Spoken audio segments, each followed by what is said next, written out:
point or another, we've all heard the advice, say yes to everything. Now, I don't think this advice was ever meant to be taken quite literally.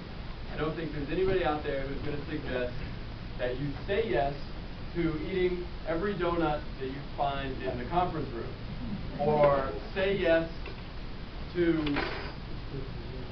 picking up any hitchhiker you pass while you're driving down the interstate.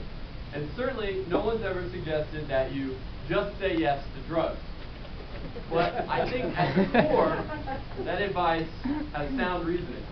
The idea is that if you say yes, you'll step outside of your comfort zone. If you say yes, you'll do things that at one point scared you, you'll become more comfortable, and you'll progress and grow as a person. I wouldn't be standing in front of you here tonight if I hadn't said yes to join Toastmasters, or if I hadn't said yes when I got a call on Saturday asking me to speak here tonight. But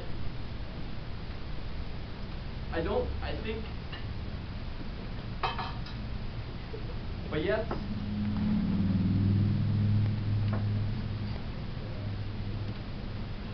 but I've noticed that just as important as yes, maybe even sometimes more important, is saying no.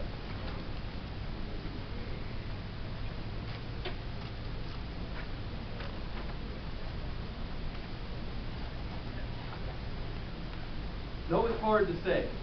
It's so easy to say yes. It feels good to say yes. We want to, in the moment, we want to say yes eating that big delicious cheeseburger. Or we want to say yes to splurging on a brand new pair of shoes. Or we want to say yes to watching that 5-hour marathon of Keeping Up with the Kardashians. Although maybe that's just me, I don't know. But I think in order to be successful, you have to be able to say no. And I'm fascinated by success, people that are exceptionally successful. And whenever I look at a person who's exceptionally successful, I notice that they have skills that require them to be good at saying no. I think it was last week that Jack Griffin talked about willpower. Willpower is all about saying no to something you really want to say yes to, and then being able to say yes to something that you want to say no to. Without no, there is no willpower. Someone who I look up to a lot is Warren Buffett. So Warren Buffett is probably the most successful investor of all time. Warren Buffett is also famous for saying no. His company, Berkshire Hathaway, right now has around $40 billion of cash just sitting in the bank. Why is this? Warren Buffett is an investor. His entire job is to take cash that's sitting around doing nothing and put it to work. So the answer to that question is patience. Warren Buffett is a very patient guy. If he said yes to every investment opportunity that came his way, he would not be successful at all, probably. Even if he said yes to 50% of the investments that come his way, he wouldn't be where he is.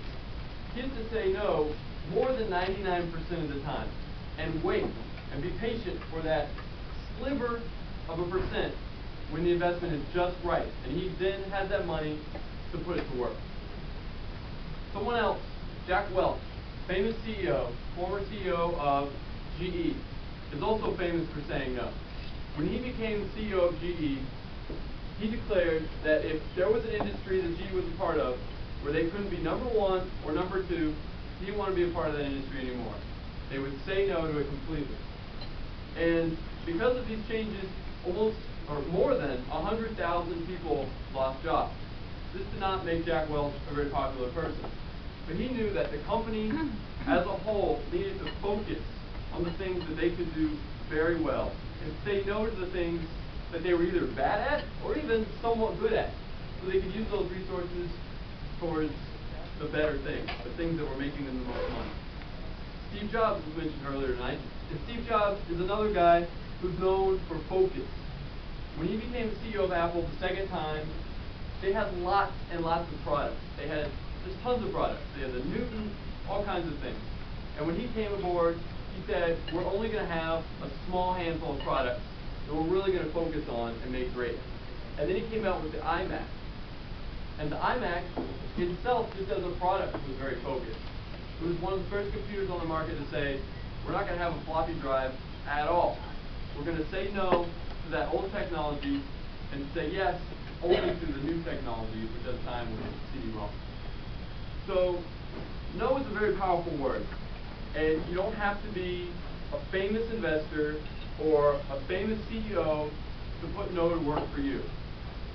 All I want you to do is think of no as less of a bad thing. It's not a bad word at all. Because willpower, patience, and that last one, focus, yes, focus, wouldn't be possible at all without the word no. And certainly, those things aren't a negative. So, think about your life where a well-placed no could really make a big difference.